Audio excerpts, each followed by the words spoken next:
I'm sure you have wondered at least once if people can take screenshots from your stories, whether they are normal stories or close friend stories.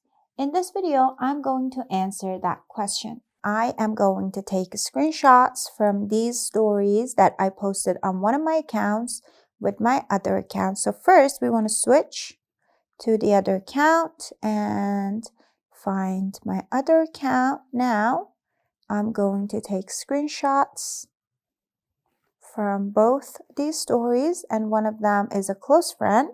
And as you can see, when I switch back, there is no notification regarding a screenshot being taken from my stories. As you can see, when I open the story and I check everything, my account is even public. But even in the insights, it does not mention that somebody has taken screenshot from my, for example, close friends video, close friends story. And even when I open my chats, as you can see, there is no message regarding this account taking a screenshot from my stories.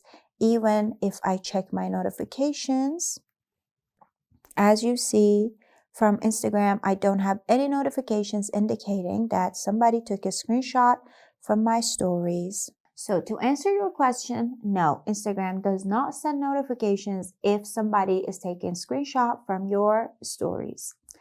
And don't forget to subscribe for more.